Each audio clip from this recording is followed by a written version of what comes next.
প্রেম যদি সত্য হয় তবে দেরি হোক, কিন্তু ঈশ্বর একদিন না একদিন সেই প্রেমের উত্তর অবশ্যই দেন। বৃন্দাবনে এক অপূর্ব সুন্দর ময়ূর বাস করত। সে ছিল শ্রীকৃষ্ণের পরম ভক্ত।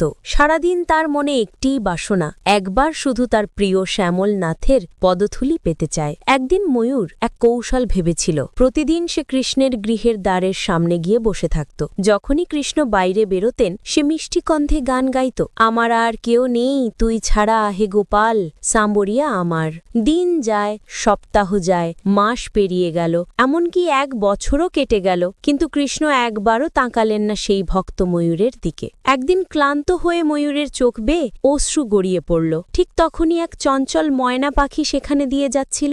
দৃশ্য দেখে থমকে দাঁড়ালো সে। ময়না বলল, বৃন্দাবনের দ্বারে কেউ কাঁদছে, আশ্চর্য তো। সে জিজ্ঞাসা করল, কেন কাঁদছ ভাই ময়ূর? ময়ূর দীর্ঘশ্বাস ফেলে বলল, 1 বছর ধরে এই ঝলনাময় কৃষ্ণকে ডেকে চলেছি, কিন্তু একবারও আমার দিকে চাইনি, এক বিন্দু জলও দেয়নি। ময়না মৃদু হেসে বলল, আমি বর্ষানা থেকে এসেছি, চলো আমার সঙ্গে। রাধারানী অপরিমেয় দয়ালু, নিশ্চয়ই তোমার প্রতি করুণা করবেন। ময়ূর তার কথা মেনে উড়ে চলল ময়নার সঙ্গে বর্ষানার দিকে। বর্ষানায় পৌঁছে ময়না গান ধরল, রাধে রাধে বর্ষানার রাধে। কিন্তু ময়ূর তার পুরনো গানই গাইছিল, আমার আর কেউ নেই তুই ছাড়া হে গোপাল, সাবরিয়া আমার। রাধারানী তখন রাজমন্দিরে বসেছিলেন। তার কর্ণে যখন সেই সুর ভেসে এলো, মন কেঁপে উঠল। তিনি নিজে বাইরে এসে ময়ূরকে আলতো করে কোলে তুলে নিলেন। স্নেহ ভরে জিজ্ঞাসা করলেন,